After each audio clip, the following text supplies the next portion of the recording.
అందరికీ నమస్కారం. నేను Raju. Welcome to prime 9 news insider.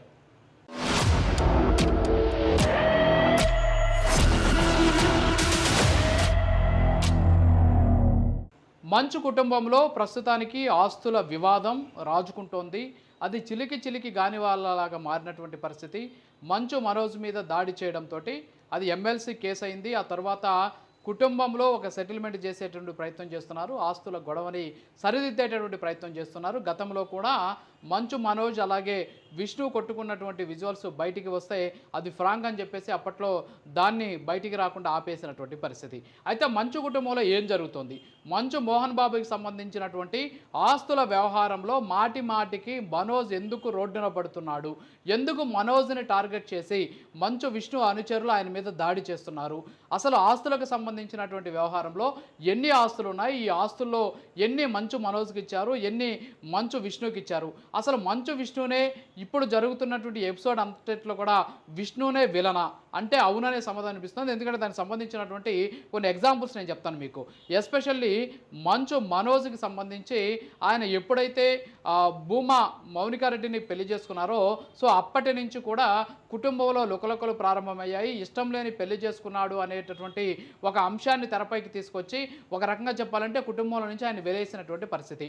అయితే అప్పటి నుంచి ఆమె తన భార్య తీసుకొచ్చినటువంటి నిధులతోటి కొన్ని వ్యాపారానికి సంబంధించినటువంటి సంస్థలని మంచు మనోజ్ ఓపెన్ చేశారు. దాదాపు ఒక 4 సంస్థలు వాళ్ళ భార్యతో కలిసి ఆయన డైరెక్టర్గా ఒక 4 సంస్థలని 4 కంపెనీలు కూడా ప్రారంభించినటువంటి పరిస్థితి. సో అవేవి కూడా అంతగా సక్సెస్గా ముందుకు వెళ్ళినటువంటి సిచ్యువేషన్. కానీ మంచు విష్ణు మాత్రం తండ్రి మోహన్ బాబుని గ్రిప్పులో పెట్టుకొని ఆస్తులన్నింటిలో కూడా తనే వారసుడిగా, అంతేకాకుండా పొలిటికల్గా కూడా మోహన్ బాబుకి తనే వారసుడిగా ప్రొజెక్ట్ అవుతూ మరోపక్క సినిమా రంగంలో కూడా మొత్తం తనే అన్నటువంటి వ్యవహారాన్ని ఆయన చూపిస్తూ వచ్చారు. ఎందుకంటే మంచు మోహన్ బాబుకు ఉన్నటువంటి ఆస్తుల్లో ప్రధానమైనది మోహన్ బాబుకు సంబంధించినటువంటి యూనివర్సిటీ. అది ఇప్పుడు అప్గ్రేడ్ అయింది కాబట్టి మోహన్ బాబు యూనివర్సిటీ. అంతకుముందు శ్రీ విద్యానికేతన్ విద్యాసంస్థలు. దీనికి సంబంధించి ఆ విద్యాసంస్థల్లో ఇప్పుడు మంచు మోహన్ బాబు యూనివర్సిటీగా ఉంది కాబట్టి మోహన్ బాబు యూనివర్సిటీలో ఒక్క మనోజ్ మినహా మిగిలిన కుటుంబ సభ్యులందరూ కూడా ట్రస్టీలుగా ఉన్నారు. ఎస్పెషల్లీ మంచు మోహన్ బాబు వచ్చేసి ట్రస్టీ, అలాగే మేనేజింగ్ ట్రస్టీ, అలాగే ఆయన చైర్మన్గా కొనసాగుతున్నారు. మంచు విష్ణు వచ్చేసి చీఫ్ ఎగ్జిక్యూటివ్ ఆఫీసర్ గాను, అలాగే ప్రో ఛాన్సలర్ గాను, అలాగే ట్రస్టీగాను కొనసాగుతూ ఉన్నటువంటి పరిస్థితి. మంచు మోహన్ బాబు భార్య మంచు నిర్మల ట్రస్టీగా కొనసాగుతున్నారు.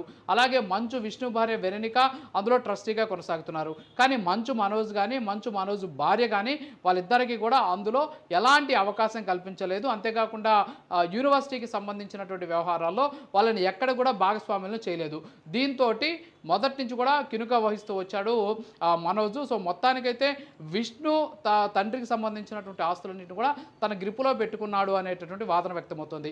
అంతేకాకుండా ఇటీవల కాలంలో మోహన్ బాబు అటు చంద్రబాబు నాయుడిని కలిసి 25 లక్షలు అప్పట్లో ఈ వరదలకు సంబంధించినటువంటి సీఎం రిలీఫ్ ఫండ్కి ఇచ్చేటువంటి సందర్భంలో చెక్కిని ఆయన తన వెంట మంచు విష్ణునే పెట్టుకుని వెళ్ళాడు. అలాగే మంచు విష్ణు లోకేష్ని మోహన్ బాబు యూనివర్సిటీ ప్రో ఛాన్సలర్గా, అలాగే లోకేష్ ఉన్నత విద్యాశాఖ మంత్రిగా కలిసి విన్నవించి వచ్చినటువంటి పరిస్థితి.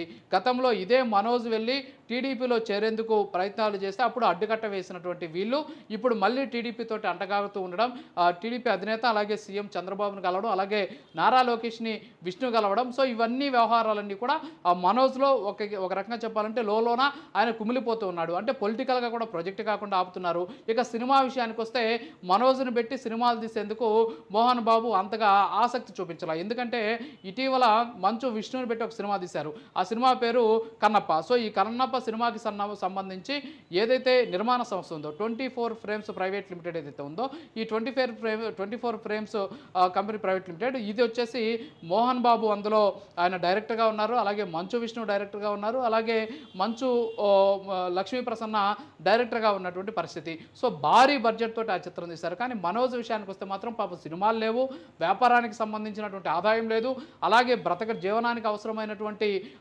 నిధులు లేవు. సో దీంతో అవస్థలు పడుతూ ఉన్నటువంటి మనోజ్ తనకు ఆస్తులకు సంబంధించినటువంటి పూర్తి వివరాలు ఇవ్వాలని, లేకపోతే ఆస్తుల్లో వాటా ఇవ్వాలని చెప్పేసి అడిగితే గతంలో కూడా అతని మీద దాడి జరిగింది. సో ఈ దాడి మోహన్ బాబు చేయించాడని ఇప్పటివరకు కూడా అందరూ అనుకున్నారు. కానీ దీని అంతటికీ కూడా వెనక ఉండి నడిపించింది విష్ణునే అనేటటువంటి వాదన వ్యక్తమవుతుంది. విలన్ విష్ణునే అనేటటువంటి వాదన వ్యక్తమవుతుంది. ఎందుకంటే ఇవాళ జల్పల్లికి సంబంధించి ఆయన ఫామ్ హౌస్ దగ్గరికి వెళ్తే అక్కడ విష్ణు తరపున దాదాపు 40 మంది బౌన్సర్లు అక్కడికి వచ్చారని, అలాగే ఒక 30 మంది వరకు మనోజ్ బౌన్సర్లు తెప్పించుకున్నటువంటి పరిస్థితి. సో అన్నదమ్ముల మధ్య ఈ వాటాలకు సంబంధించినటువంటి వ్యవహారం కావచ్చు, ఆస్తులకు సంబంధించినటువంటి వ్యవహారం ఏ విధంగా చిలికి గాలివాన్లాగా మారుతుంది అనేది ఇక్కడ మనకు స్పష్టంగా తెలుస్తుంది. సో దీని అంతటికీ కారణం కూడా మంచు మోహన్ బాబుకి సంబంధించినటువంటి యూనివర్సిటీలో వాటాలు ఇవ్వకపోవడం, అలాగే ఆస్తులకు సంబంధించి మనోజ్ను పట్టించుకోకపోవడం, అలాగే సినిమాలకు సంబంధించి మనోజ్ను పట్టించుకోకపోవడం, అలాగే రాజకీయంగా మనోజ్ను ప్రొజెక్ట్ చేయకపోవడం, కేవలం విష్ణునే తన వారసుడిగా మోహన్ బాబు ప్రొజెక్ట్ చేసేటువంటి ప్రయత్నం చేయడం,